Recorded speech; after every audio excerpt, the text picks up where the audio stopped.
Hi guys, welcome to Walking with J.Beau. MAHA Walking, an almost daily walking vlog.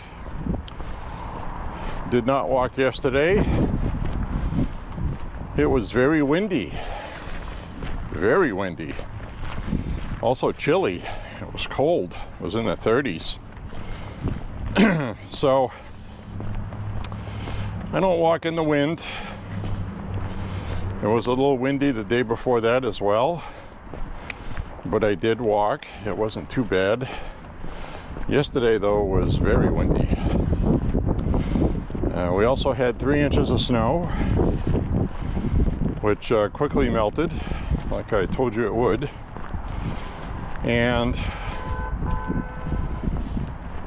we are going to have a big storm tonight. Now the storm that we're going to have,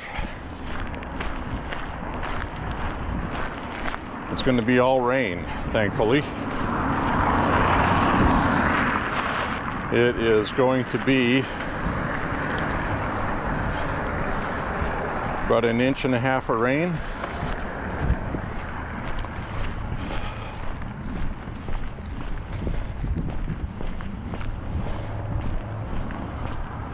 And the way it is calculated is for every inch of rain, it's a foot of snow. So we would have got 1.5 feet of snow. So this is a kind of storm we get in Maine, usually in the winter time, and it's usually a big snowstorm. But temperatures are going to be in the 40s and 50s. So it's going to be rain, which is welcomed. Very welcomed.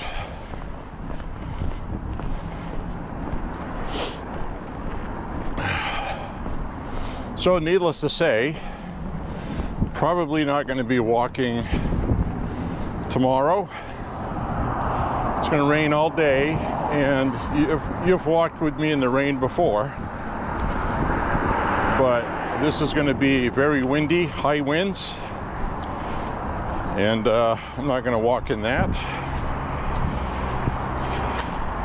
Not so much because of the rain, but because of the wind. Play that by ear. If the winds can come down to 10 miles per hour or less, I may chance it. But there's nothing worse than walking in wind in inclement weather. Whether it's snow, rain, whatever it may be. So,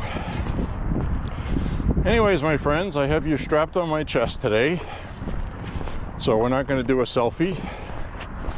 I don't feel like carrying the camera today. I want to keep my cadence up. Which also keeps me warmer because it is breezy today. It's about 38 degrees. And I kick that out of the road. That's something somebody could run over and get a flat tire. So, anyways,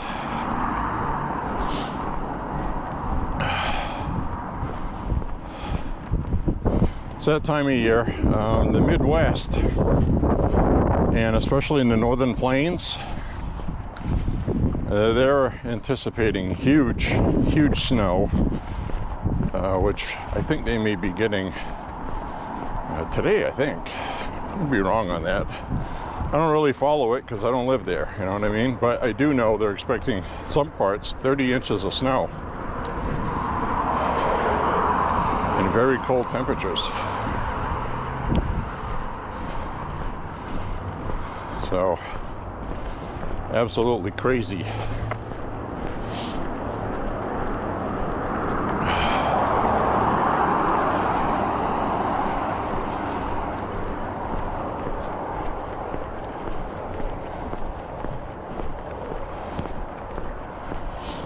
So we're getting the miles in this year, which is nice so far. Got 200 miles in. Halfway through March. Considering a comparison to last year, that's actually very good. We're on a better pace this year.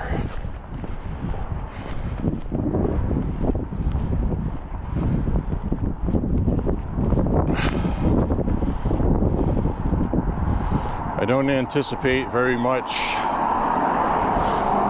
altering the walking schedule. The only things that will alter it is if physically I don't feel like doing it. Because even when I mentally don't feel like it, I do it anyway. Because of discipline. But that can change. It can change. Regardless, even if I walked half as much as I do now, I'm still walking enough to keep myself healthy, I guess is my point. So we'll play that by ear, but I don't anticipate any huge changes. And I do like walking in rain. I just don't like walking in wind. So I got some news to share on the Save America Act. Representative Mike Lee out of Utah, good guy by the way, posted that he's getting optimistic. And he goes, it's guarded optimism, okay? I don't want to get anybody's hopes up. But he said Republican leadership is having serious talks about the rules and regulations of the Senate and how to alter them so we can have some form of filibuster workaround, meaning that they want to get Democrats to have to debate their issues instead of just using a filibuster and not even showing up. Because then they would have to go on the floor and defend their stance on something that almost 90% of the public, if you count everybody that wants voter ID and voter election integrity, it comes out to 86%. 82 to 86% if you include all voting demographics. Black, white, Democrat, Republican, Independent. The public wants it. So if you can't even get a vote, an honest one from Democrats on something that everybody wants pretty much, then the system is broken. And changes need to be made.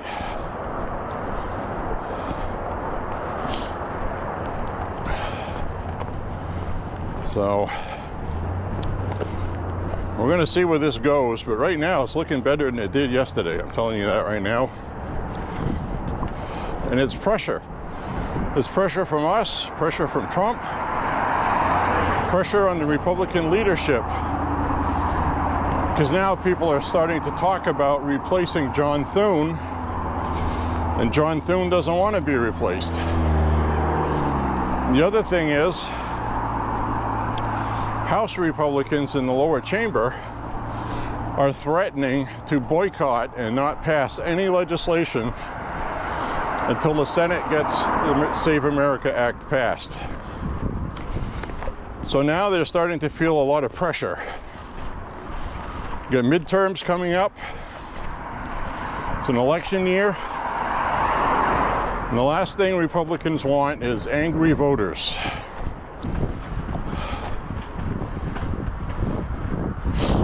So we shall anxiously await and see what decision is made. Now the downside is, if you have a standing filibuster, it could be on the floor for over a month. It took almost 60 days for the Civil Rights Act to pass with a standing filibuster. Before they had the Well, they used the standing filibuster, which is what we want to use on this. This is a very important issue. Voter integrity, elections. It's the most important thing. It doesn't get treated as that. And I think they're starting to get the message that voters want it. And Democrat voters want it because they think Donald Trump's going to steal the midterm elections. They don't trust the Republicans. They're being told that ICE is going to be at polling places and voter intimidation, and the other thing is the Democrats have been crying Jim Crow. This is disenfranchising black voters. But black people have been saying, no, it doesn't. Are you saying we're too stupid to get an ID or have one? What's the matter with you, Chuck? So,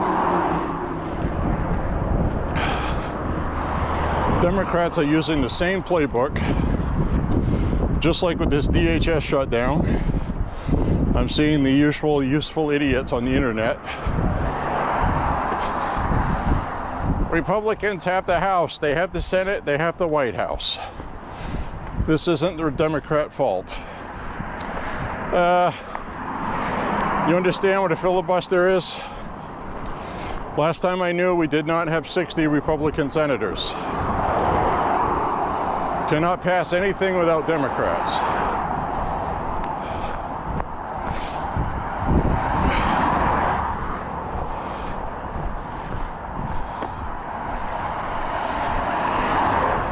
These people are the most irritating people on the planet, and they're always small bot accounts, I call them. These little accounts with 40 followers, 20 followers. They just go on there to harass people.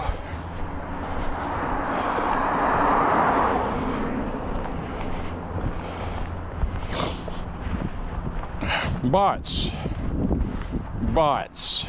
either willfully or paid, whatever.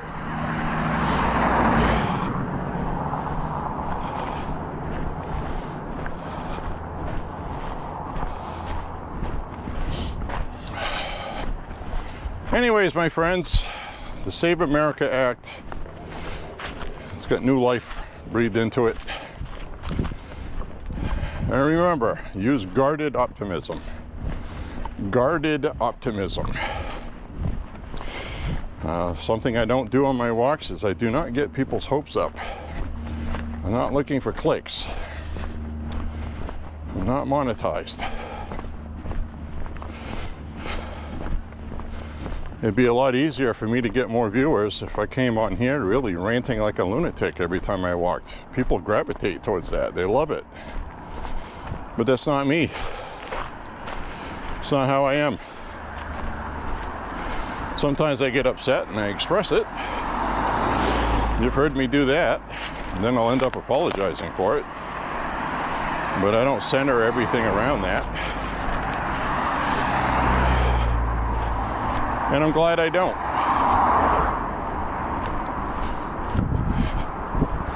Because something I am mad at today is watching gun owners in Virginia protesting. Where was all this zip and zeal before the election when it was time to vote? Huh? Where was it? You couldn't even brush the Dorito dust off your chest to go on the internet and request an absentee ballot, for crying out loud. Brought to your house. And I say that because you can research it, but the Republican Party in Virginia said that there was a lower than expected Republican turnout for voting from red districts, Republican districts. A couple of districts Trump won by a lot, 15, 16 points. They didn't show up. Now they've banned the sale of assault rifles. thankfully, they left it retro. They left it retro where anything you own now, you can keep. They're not going to confiscate. But I'm telling you right now, they haven't done it yet, but they're going to pass legislation banning purchasing parts for them.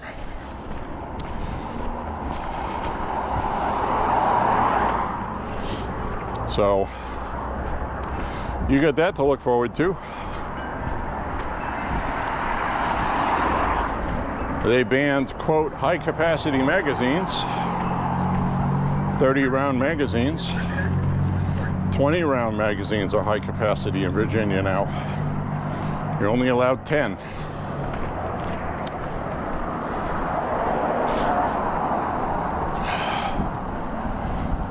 So that law has not been signed yet, but it's headed to her desk to be signed. So some Republicans and gun store owners who have stock of 30 round magazines set up a table outside the Capitol in Virginia. You had a whole bunch of patriots out there with their rifles and long guns, and they were handing out 30 round magazines for free to everybody because you won't be able to get them.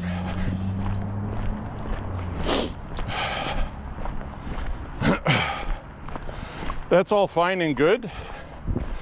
The internet was ablaze with that yesterday. I was one of the very few people where it actually pissed me off. It pissed me off because it shouldn't have happened. The voters didn't vote.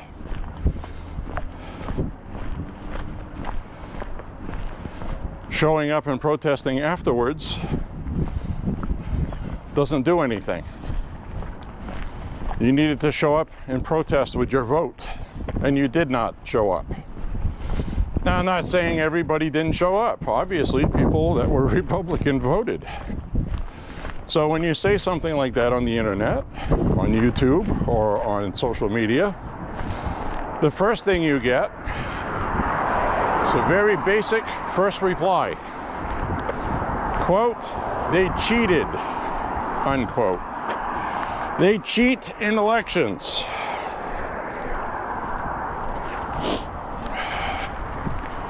They cheat.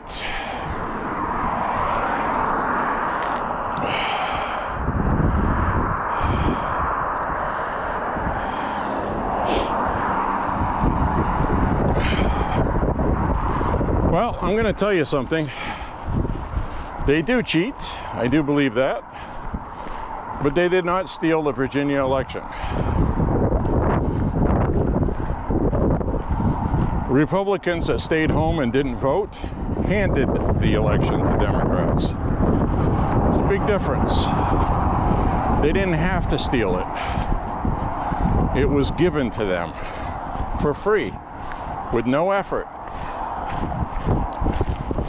Combined with Democrats urgently waiting for their chance to vote because of Trump and Republicans seemingly being unstoppable, they are very desperate to vote. Democrats get their voters out. Sometimes they don't. Sometimes they do not. They feel defeated and they don't go vote. But they were on fire to vote. It was an off-year election. It was an off-year election. Meaning the election was last year and it wasn't even midterms. It was a special election. And it was heavily promoted in the media and by Democrats.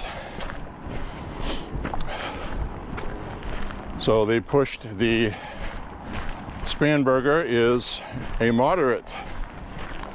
She wants to work on both sides with both peoples. Unity. Something missing today. So she wins. What's the first thing she does? They took the seats they won, that Democrats won, to increase their lead in the legislature. And they passed the carbon tax legislation. The carbon tax is a climate change tax. And climate change tax is monies taken from taxpayers to fund windmill subsidies, solar panel subsidies, and other climate BS, like painting people's roofs white, that sort of thing, planting more trees. So, light bills in Virginia have tripled. No exaggeration. One person's light bill that I saw online went from $500 because they heat with electricity to $1,500 for a light bill they cannot pay.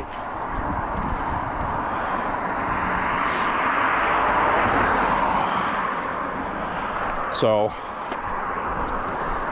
that's what they got for their vote.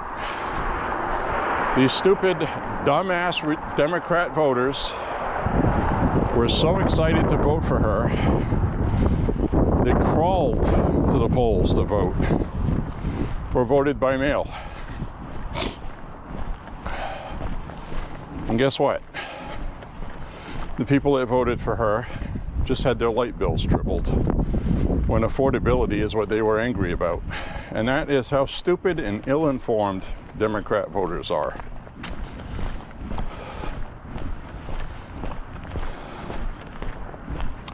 So yes, I'm very upset with Republican voters. The worst thing that can happen to Republicans is to win elections. Laziness, complacency, disunity, conspiracy theory stupidity instead of using common sense. Candace Owens has over 4 million followers just on one social media platform.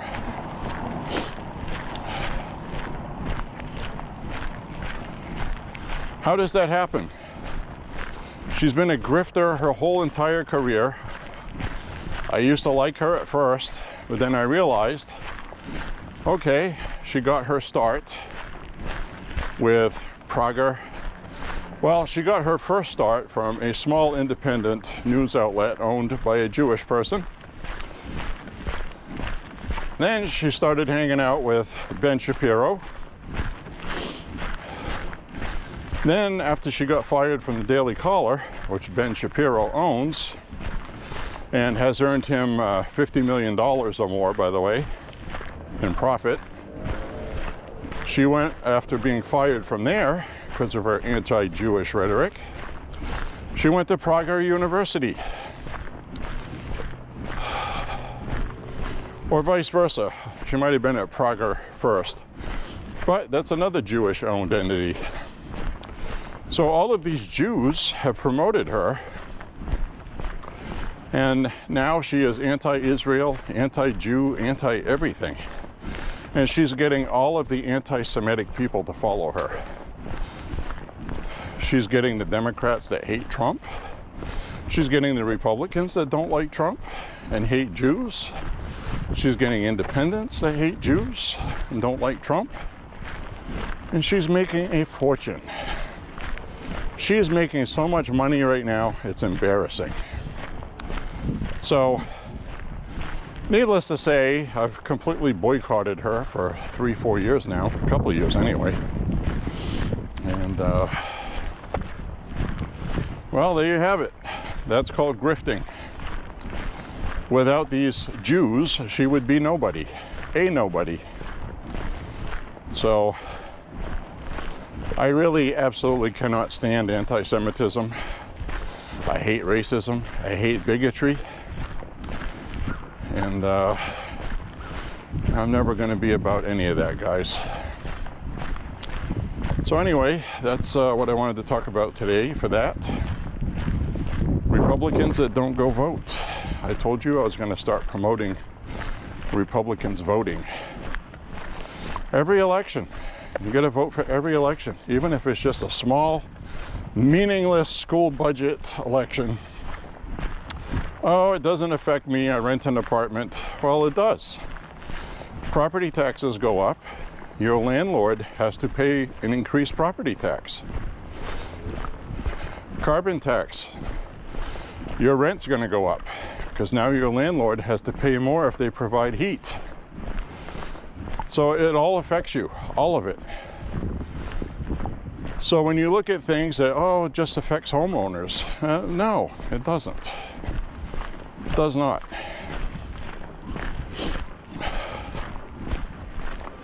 It affects everybody.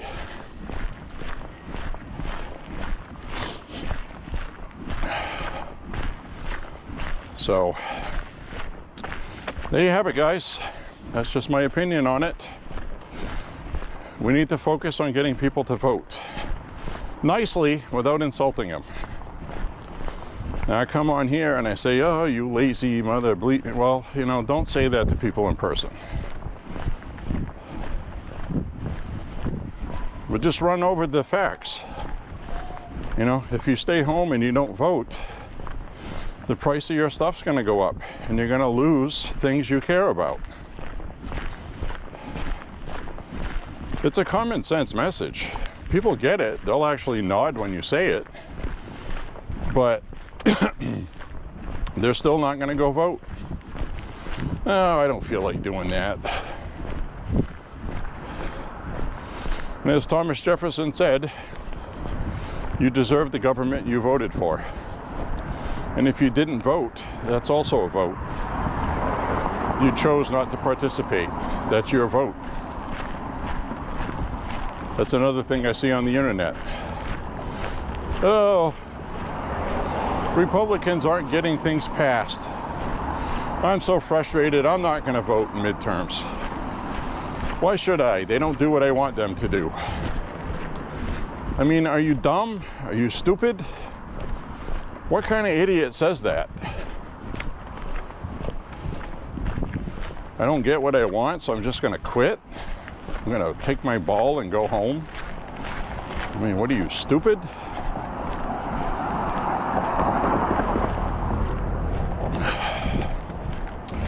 Anyways, I'm going to move on to a different topic. You're probably grateful. But last night, I was sitting in the kitchen on the laptop, looking out the window. I'm like, what the hell is that? I look, and it's windy out last night, very windy. And I can see a power line on the pole, sparking and arcing, flashing blue lights, bright blue flashing with white light in the middle. So I got a rifle scope, an optic, and looking up the street at the pole, yep, sure enough. So I went out and physically looked at it. Yep, standing right underneath it. You could see blue flame coming out from underneath it. It was about ready to, that circuit was about ready to fry. Now, I had a couple of choices. Like, do I just let it run its course? Someone will figure it out eventually. Or do you do something smart like, Monday we're getting a big storm with a lot of rain and very high winds. And we already have something wrong with this pole, and it's a pole that affects my power. So I preemptively called Central Maine Power. Thankfully, they do have an emergency call line to report things that could be a danger. So when I called, I was like, well, you know, tomorrow's Sunday, which is today. There's Sunday school and there's kids out, and you know, if that line fries and breaks, well, kids could get hurt. So they sent a guy. I was really surprised he showed up within a half hour after I called. Went to check it out and assess it, and wouldn't you know it, he shows up and it stopped doing it. I was like so frustrated. I was like, are you kidding me? But thankfully, he said, I saw that. He goes, while I was driving up the road, I actually could see it because it was nighttime. So he goes, I have no doubt you saw that. And he goes, as we watch, it's either osprey or eagles, can't tell, might be bald eagles circling. No, it's not a bald eagle. Some kind of predatory birds circling over here. I see them do that often in that same area. But anyway, so we have this storm coming Monday with high winds and a lot of rain. And you don't want to lose the power during a storm like that, because they're not going to send anybody to fix it until the wind dies down, which thankfully it would before Tuesday night. But when wind is over 20, 25 mile an hour, they don't put people up in the bucket. It's dangerous. So if a wind gust 40 miles an hour catches them, it could actually hurt them. Just because of science and fulcrum points, and you know, get this big bucket on the end of a crane in the air, and it would catch the wind. So they don't go up. So I had a talk with this guy that showed up. He asked me which one it was. I pointed it to him. He put a spotlight on it. And I said, yep, that's it right there. That's where I saw it. He goes, okay. He goes, we're going to have to get a crew out here to do that. I'm not going to do that by myself, he said. So he sat out there for about an hour, hour and a half, and then he left. I was like, oh great, nobody's going to fix it.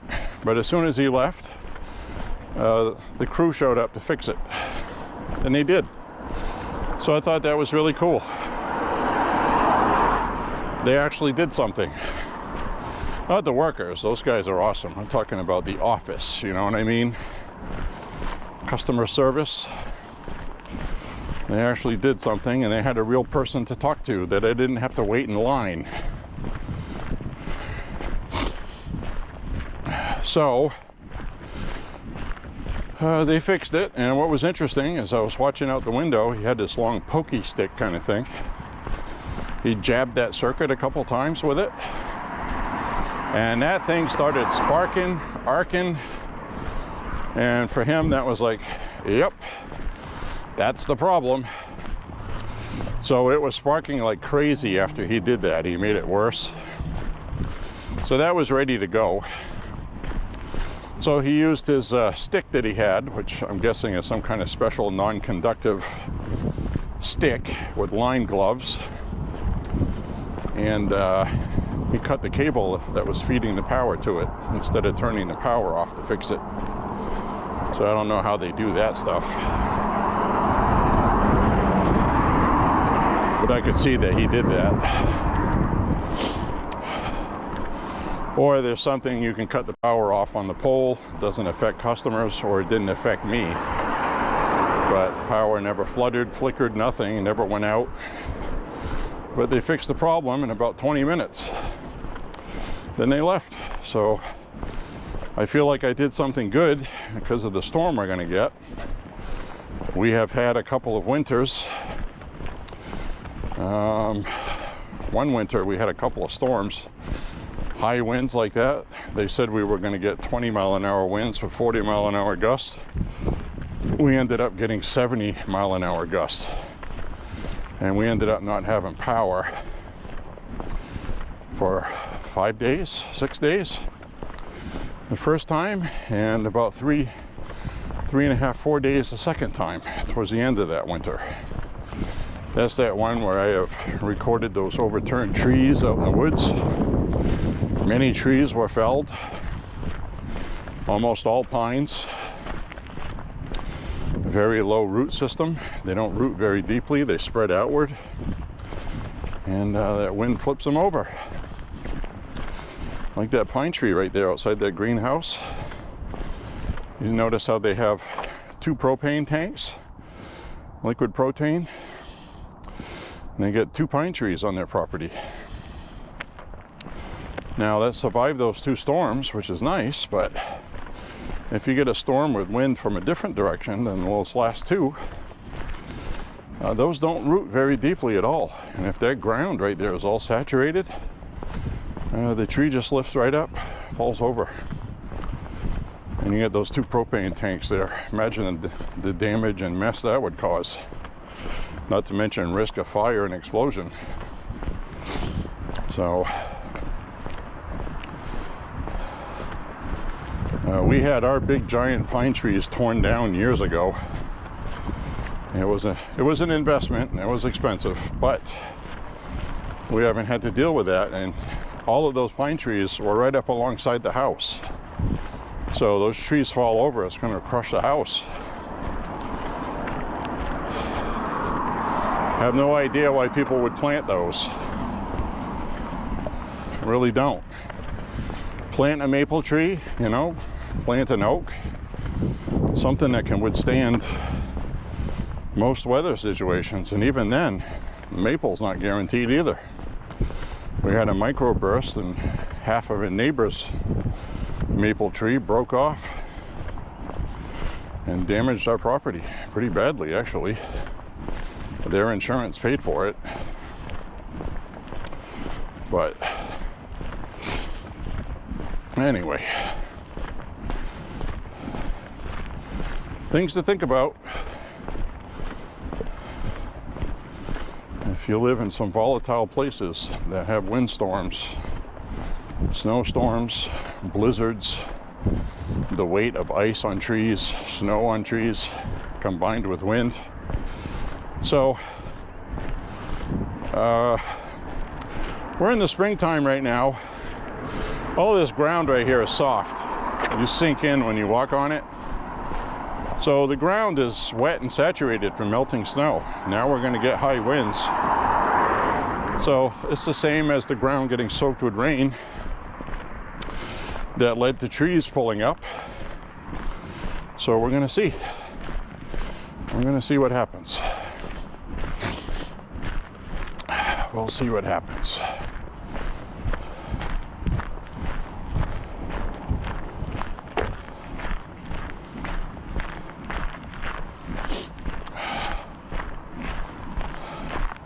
So I'm going to be passing the maple syrup buckets on this walk, and made me think of a funny expression I heard on the internet, calling Canadians syrupians because of maple syrup, and they behave like European liberals. Syrupians. I thought that was funny.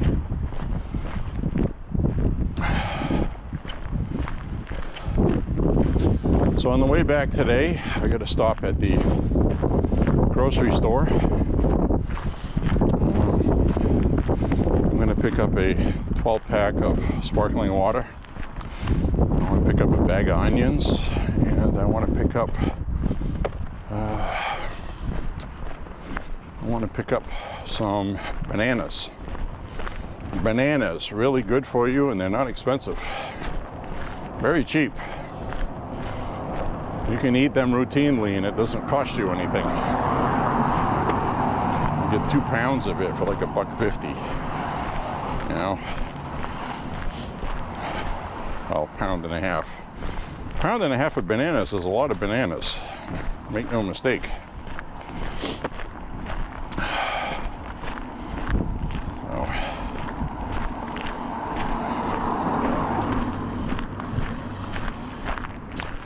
I got plenty of peanuts, trail mix. I got plenty of tomato sauce. I got plenty of rice. I got plenty of vegetables.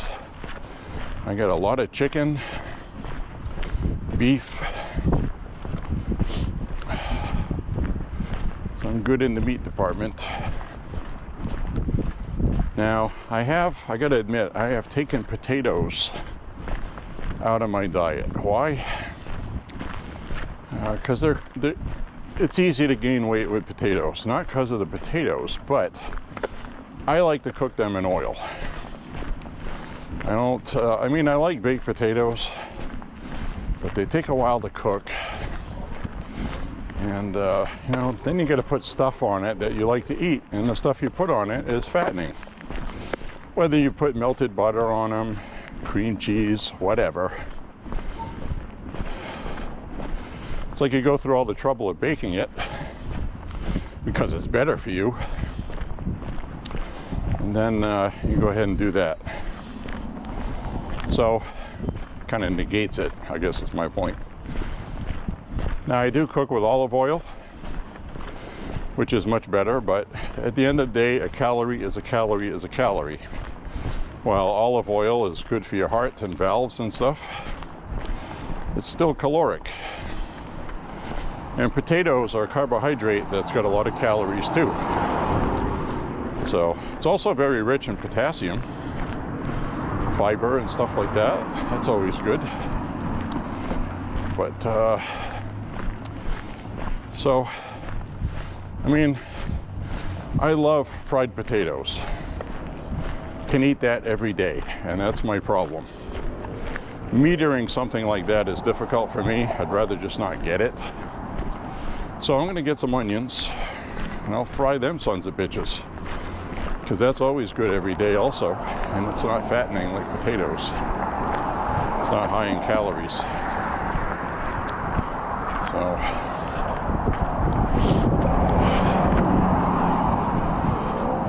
do I have to watch my weight right now? No, I don't. I'm not fat.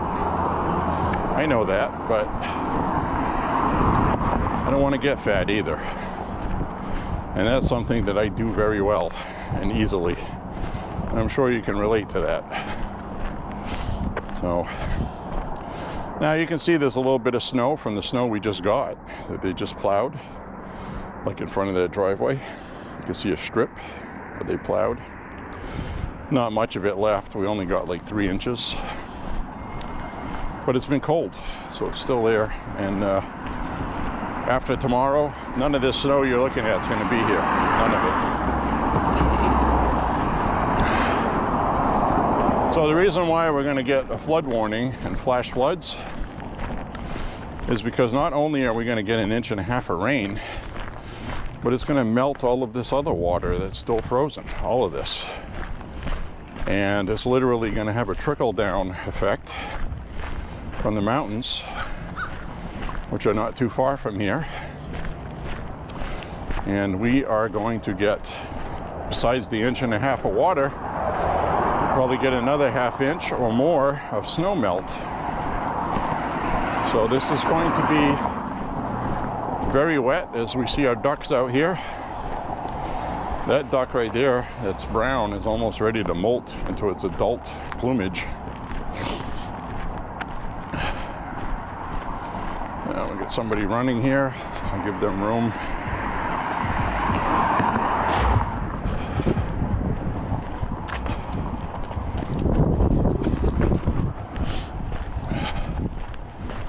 I'll give that guy room to run by.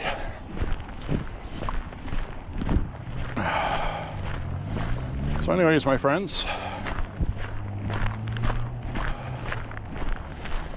we're walking our way. Walking our way. I watched a movie last night I hadn't seen for a while, while I was keeping an eye on the electrical crew. I watched Escape from Alcatraz with Clint Eastwood.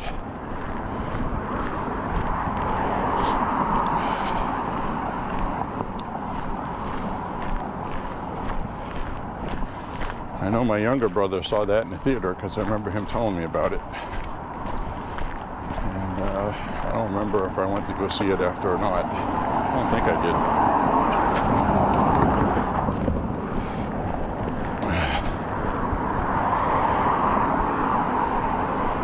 But it's funny watching it because, you know, they got Clint Eastwood on the boat. They're transferring him to the island. And he gets off the boat and it's raining, and the rain looks so fake. It was composited over the film. So the rain was coming straight down and it was moving with the camera, and I was like, oh my god, that's so bad. That is so bad. And Clint Eastwood's walking down the dock, his hat blows off, so they keep filming. They didn't tell cut and do it over again. His hair's not getting wet. It's pouring rain, like torrential. And none of these guys are getting wet. And I was like, okay, 80s filmmaking right there. I am so glad they've gotten better at that, because even CGI rain is better than that. So thought it was funny. Thought I'd share that. Then you watch other movies like The Terminator, and they blow up a truck that you can tell is a model, a fuel truck, and it looks kind of cheesy on film compared to today, but they use rear projection for that with the actors. And I found out later, oh, you see that right there? See those birds of prey circling? They're circling over the same spot. So they see something. So anyway, the DVD commentary, James Cameron said that they, wow, look at them circling there. Isn't that cool?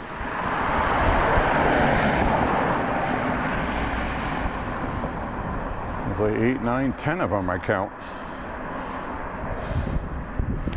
They're circling around getting something.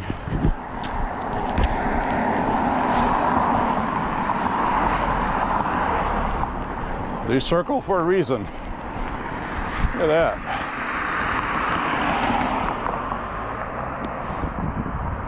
I'm trying to see down back in there, what's back there.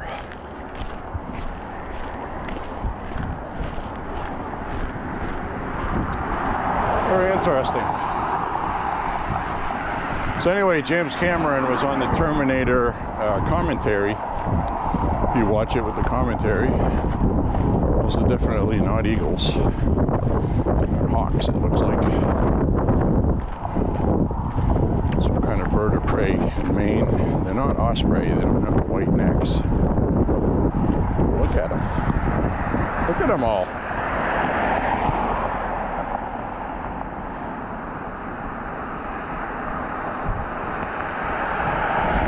See how they just navigate and negotiate the air currents?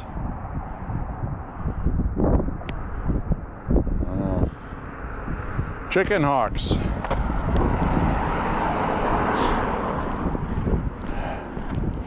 Anyways, my friends, James Cameron said, sorry it's taken so long, distracted by birds, that they couldn't get the permits.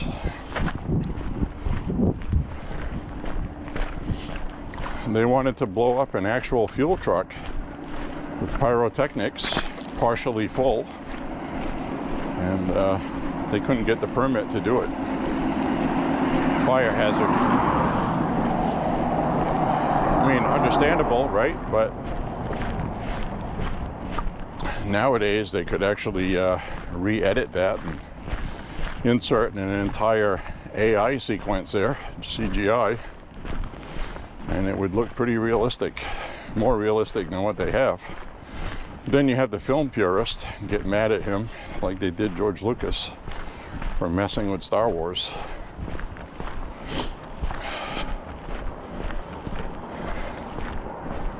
One of the most popular films of all time, and he ruined it.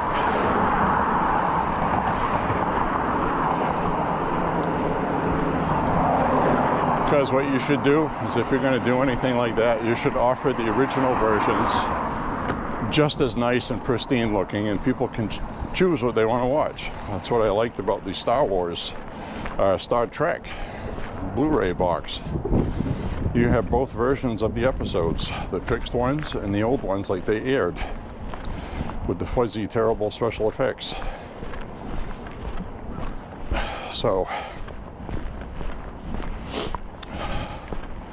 he just should have offered an alternative besides the 1995 laser disc transfers, which were non-anamorphic. And I have actually downloaded the alternate versions, the original versions, unaltered. I even have a copy that looks beautiful, that even has the film grain in it. And that's what I saw in the theater when I saw it every weekend for a year and a half to 2 years. So I have the original version to watch. 16mm print. That usually families that had money bought things like that. And I'm glad they did, because now they're on the internet. Very cool. Now, The Empire Strikes Back has the least amount of obvious CGI that was redone. And what they did actually made sense and looks good. I don't have any complaints about The Empire Strikes Back. Then you get to Return of the Jedi, and they went and changed so much stuff in that. It's difficult. It's difficult, okay? They added creatures to Jabba's palace. They changed the whole music band, music and everything.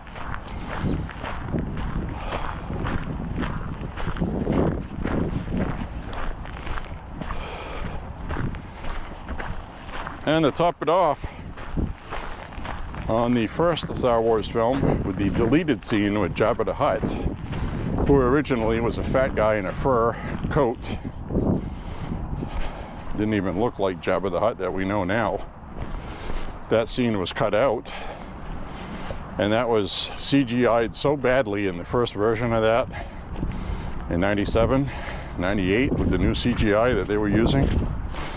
It looks horrible. Then they redid it again, and they still didn't get Jabba right. So, George Lucas messed up Star Wars. He shall not be forgiven for that. They should have restored the original versions and made those public. And allegedly, the original negatives, which I don't believe this, were destroyed when they copied them to restore it. I don't believe that at all. I believe it's in a vault somewhere. Nobody would destroy that for any reason. I don't believe it. So anyways, as we see more mud season damage here, with vehicles sinking in the ground, tearing up the property, look at that. Not good. Well, I'm going to use the restroom. I'll be right back. All right, guys.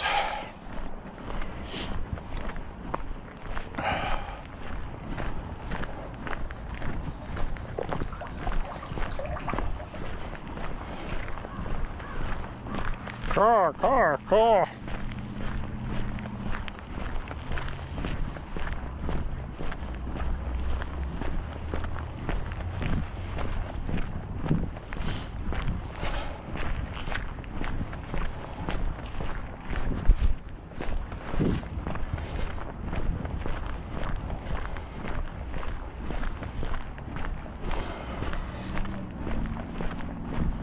So a lot of times they do good things with CGI in repairing movies. Blade Runner would be a good example.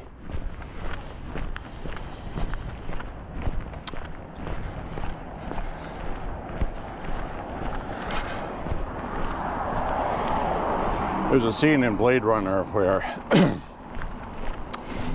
that woman that plays a pleasure model, redhead, a stripper, okay, and Harrison Ford's interviewing her, and she ends up beating him up and taking off. She is an assassin. That is her real profession, as a replicant. And he chases her down and shoots her in the street, dead. And she crashes through the store display window. And you watch the original version, it's like, oh my God, that's so bad. You can clearly tell it's a stunt person. You know, the stunt person did a good job, right? But they actually found the woman that played that part in 1979, 1980. And she reprised her role. Of course, she's a lot older now, but she was still physically fit. And they also did that for Return of the Jedi with the Ula dancer, that green woman with the long tail, I guess you could call it, comes off her head. That woman reshot those scenes for the new version, and it's the same woman, so it works. And that's what they did for Blade Runner. And the new version of Blade Runner is awesome.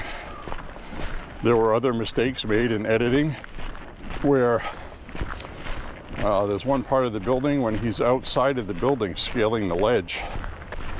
One entire scene is a reverse negative. Don't even know how that happened. But it blatantly is obvious and doesn't make sense when you watch the movie. It's like, how can he be on this side and then that side? How did that happen? So they fixed that, they reversed that part, and they CGI'd the mistakes. So when they originally made that movie, Blade Runner, Ridley Scott is a perfectionist. He will spend hours just shooting a scene on a friggin' champagne glass, you know? And the studios were getting mad at him because of the money he was spending. But everything had to be perfect. Well, there's a scene where Harrison Ford visits Rachel at Tyrell Industries, and there's a beautiful sunset coming through the window. You get all this big giant room with these beautiful pillars. And when they first built that set, the fat part of the pillars, somebody made a mistake when they were building it, because, you know, who is going to build pillars and put the fat part on the bottom? Structurally, it doesn't make sense. So Ridley Scott was pissed. He had them rebuild that whole set. It cost a lot of money just because those columns had the fat part on the wrong side, on the wrong end. So, but watching it now, it's like, yeah, okay. If the fat part hadn't been on the bottom, it wouldn't fit the rest of the movie's aesthetics for the future like that. So, and yeah, I'm a movie buff. I follow a lot of stuff like that. I like stuff like that. I just recently found out something I couldn't believe, but I verified it. It's true. I saw the actual interview that Sylvester Stallone did where he said it. I watched him say it himself. He said he thought First Blood was such a terrible movie that he was tempted to hunt down every copy of it and destroy it. That's before people got into it. And of course we know that launched an entire new franchise that made Sylvester Stallone millions of dollars. But, you know, he was funding some of these movies himself, and he was worried about losing money. And he said so much of that movie and his dialogue got cut out of the final cut because originally the theme of the movie was not what ended up being released. And he had a lot of one-liners in it, action film, you know, because you had all these other hit movies with actors doing one-liners, like Arnold Schwarzenegger and, you know, Clint Eastwood, go ahead, make my day, that sort of thing. So this Sylvester Stallone movie, First Blood, had a lot of stuff like that in it, hoping for something that would catch. And he said watching it back, it was so bad that he had them cut almost all of his dialogue out of the film, and they ended up making an entire film of all the other actors' dialogue. That was brilliant. That made the entire movie. So that was a very wise decision, and it made that a fantastic movie. So I love things like that. So they basically had too much dialogue, way too much. You know, he said they cut about an hour and a half of his scenes. Now obviously when you film a movie you don't use all those scenes, but he said that's what they filmed, about an hour and a half of stuff worth of him that they ended up cutting.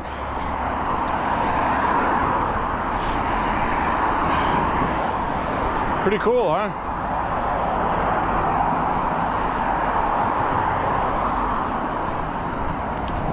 And I'm someone that likes deleted scenes. I love the deleted scenes for Escape from New York, where they actually show Snake Plissken after the robbery trying to escape on a subway and being arrested.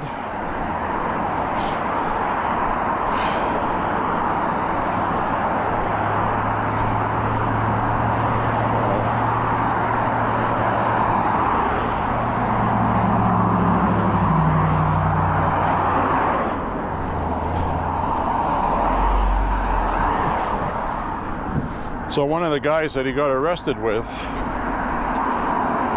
ended up being hurt in the story, not in real life.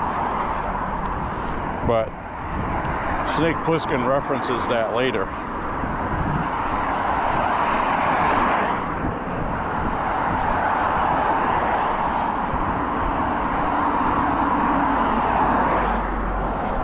So there were a lot of things from the original film that you hear the dialogue, it's like, okay, well, I don't know who he's talking about, but you know, it still works.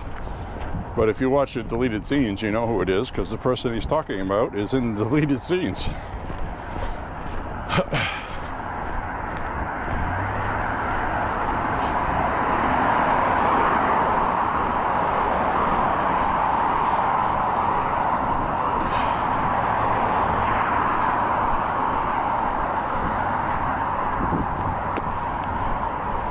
And as far as Escape from LA goes, I thought that movie was okay, but it was nowhere near the same caliber of filmmaking John Carpenter did earlier in his career.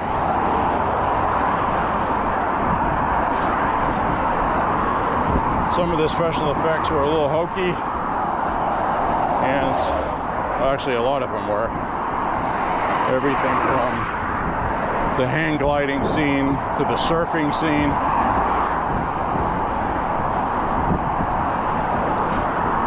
Was pretty ridiculous, as was a lot of the story. When he's first going into Los Angeles in a submarine, is some of the worst CGI I've ever seen. And it's a fun movie, but it's not a great movie. Dialogue was good though, because, you know, Kurt Russell, you know, he made that whole movie work, even though it wasn't very good. Another good Kurt Russell movie was Soldier, a movie that did not do very well at the box office. It's still not very popular, but it's one of Kurt Russell's better movies. He plays a soulless soldier, genetically bred just for fighting, and they replace his model with a better version, and they throw him literally in the garbage on a planet that we use to dump garbage on. Sci-fi movie. He ends up meeting a woman there, and these people that are having a difficult life that have been deposited on that planet, and they end up having some kind of revolution that he takes a part in because he's a skilled fighter. And he was very upset because his feelings were hurt. He was thrown away in the garbage and replaced because he was just a product. And it's pretty relevant to a lot of things today, I think, with AI and genetics and things like China. China is actually activating robots that have an artificial womb to grow a fetus in. Wish I was making that up, but you can look it up. That's where we are now, guys. That's not fake news. I don't know how perfected it is, but they were supposed to be marketing it for families where the man and the woman are infertile. She can't have a baby for some reason. And I'm sure it's only going to be available to people that can afford it. So, if you've ever watched the Steven Spielberg movie called AI, Artificial Intelligence, that is a very good movie also that shows the dangers of it.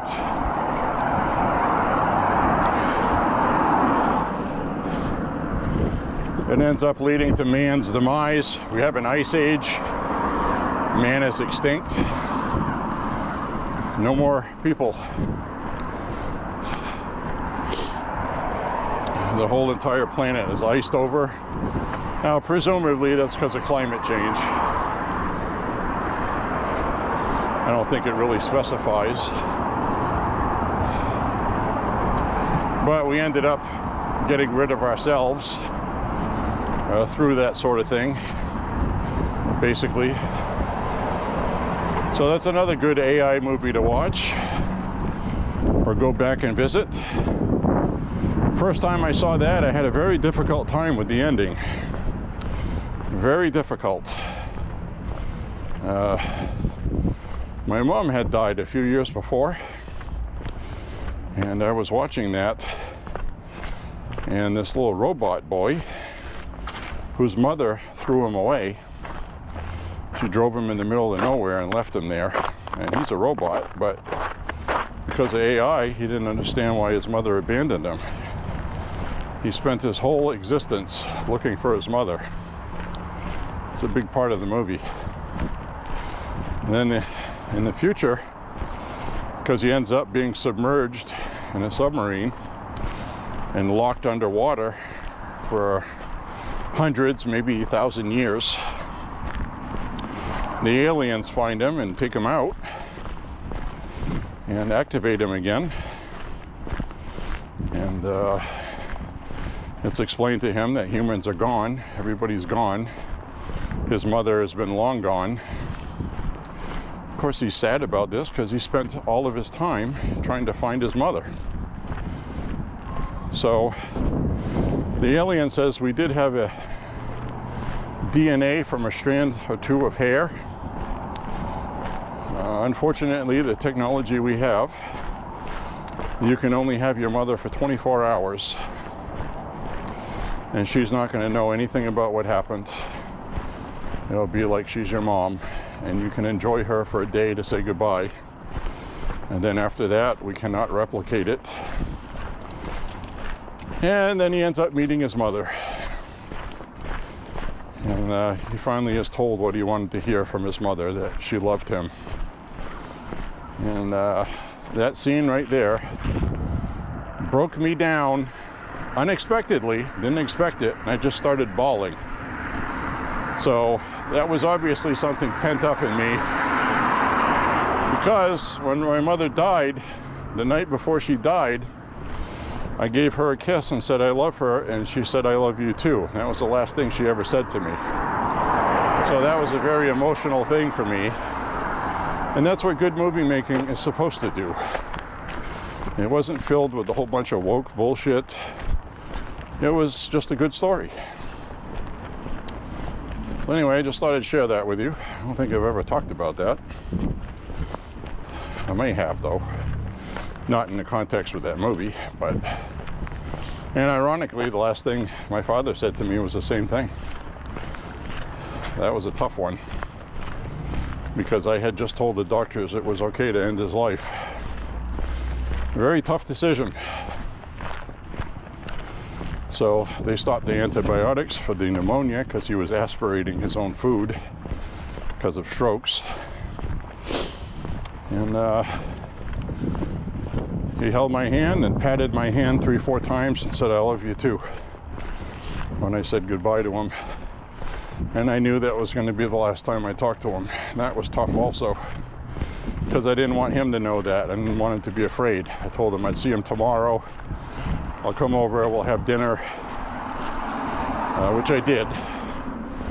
And for the 2.5 years he was in nursing care, I went to go see him every day. Every day, with the exception of 7 days where the car broke down and I had to get it fixed. And then when I went in, he was so happy to see me. I don't know if he thought that I wasn't coming anymore or what. But I went to go see him every day. Whether it was snowing, drove there while it was snowing. A couple storms were so big I couldn't get there, but for the most part, 2.5 years, I literally went every day, no kidding. So that makes me feel good, because I did what I was supposed to do, and I kept my promise, because when he was going to go in there, he started crying. He was very upset about it, because people know that when they go in there, that's the end. And they know, you know.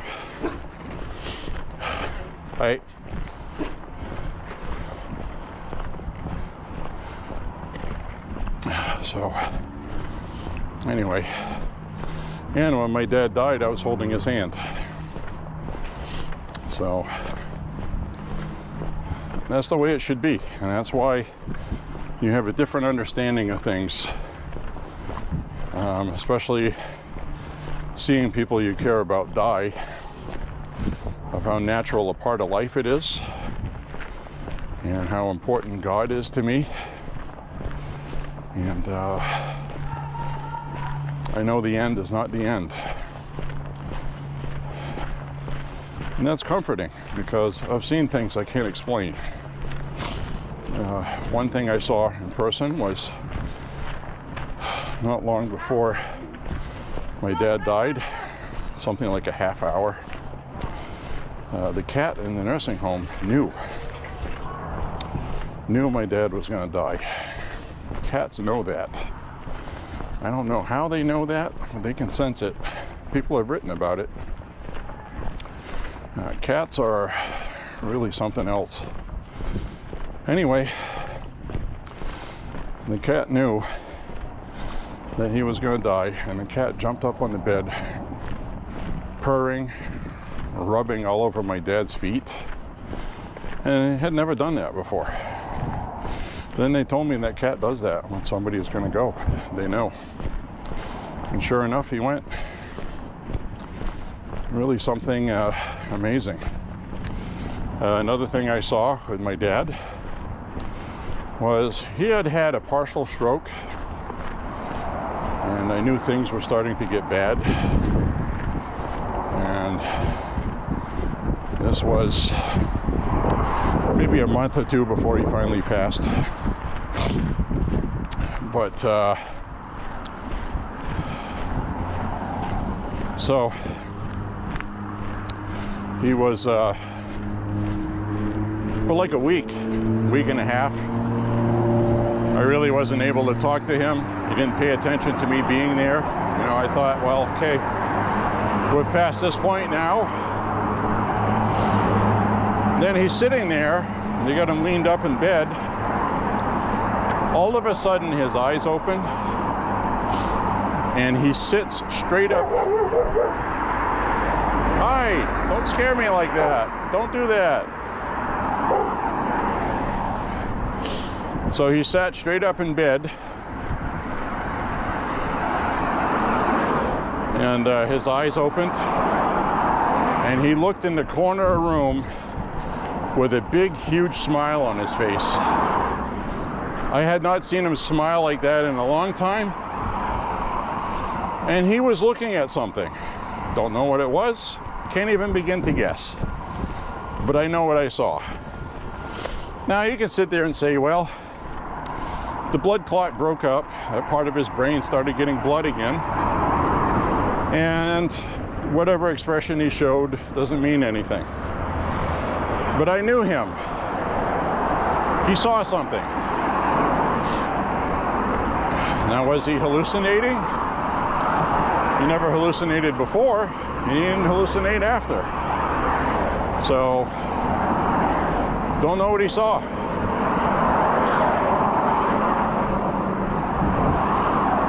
He might have seen his dead parents. He might have seen his mother, his wife, my mother.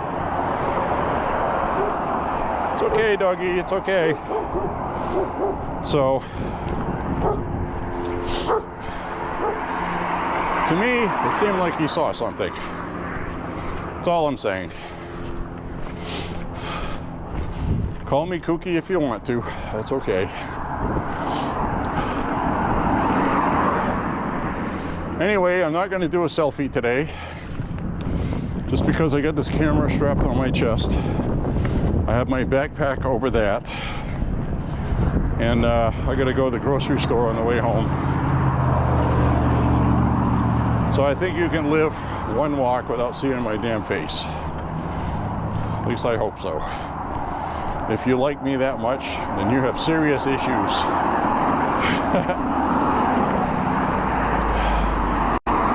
But anyway, I just wanted to share that.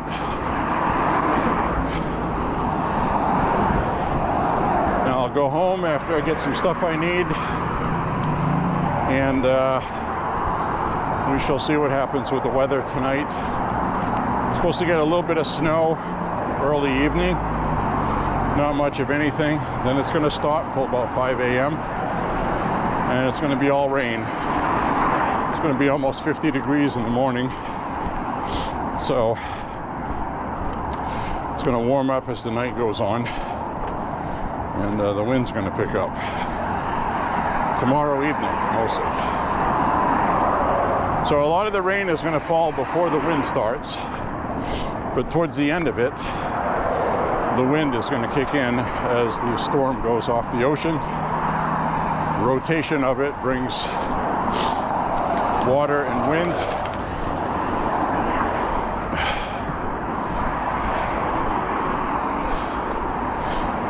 Out of the northeast, which is why it's called a nor'easter. I don't know if they've officially called this a nor'easter yet, because it's not really going up the coast. It's just kind of like going across the Midwest. It's a pretty large storm. It's going to affect a lot of people in the country. In Minnesota and Wisconsin, they're getting 2 feet of snow or more. I saw one place, they're expecting 29 inches of snow.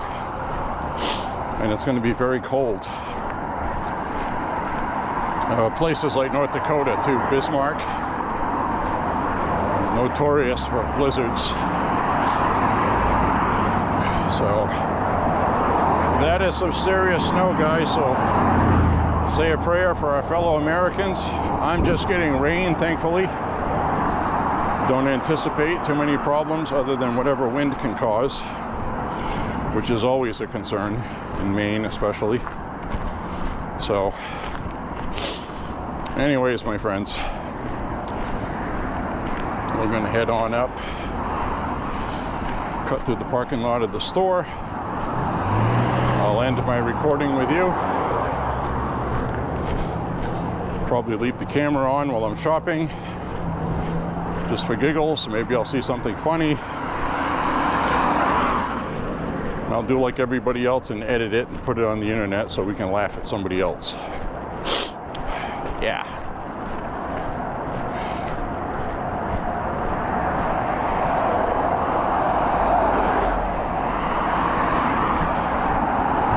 So no, we did not talk about Iran.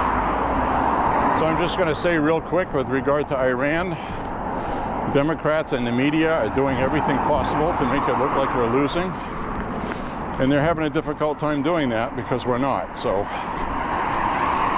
pretty much 100% of Iran's military is gone, decimated. And another couple of weeks of pounding, tidying up loose ends. You're going to have people out protesting again.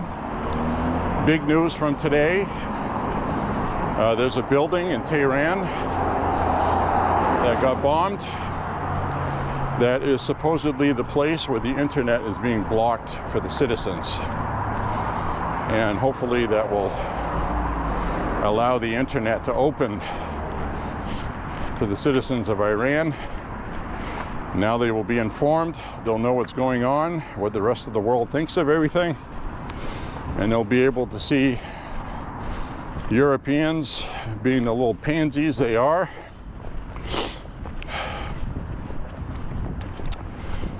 And they'll know that the United States is telling them to stay inside for a couple of weeks, wait until the pounding starts subsiding, because we don't want people to get hurt.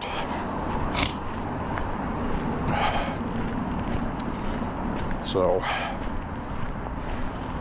very interesting times. Iranians are going to be responsible for their own stuff. You know, they allowed themselves to be taken over by something else or something worse. Well, our main mission was to destroy Iran's ability to wage war. That was our mission. So this is going to be their chance. They're not going to get another one. They will not. So a bunch of people here doing groceries for the storm. See that a lot. So guys, thank you very much for walking with me today. Click like and subscribe. Share the content. Say a prayer for Trump and the country. God bless you and your family. And we will see you guys on the next MAHA walk. God bless, guys. See you later. Bye-bye.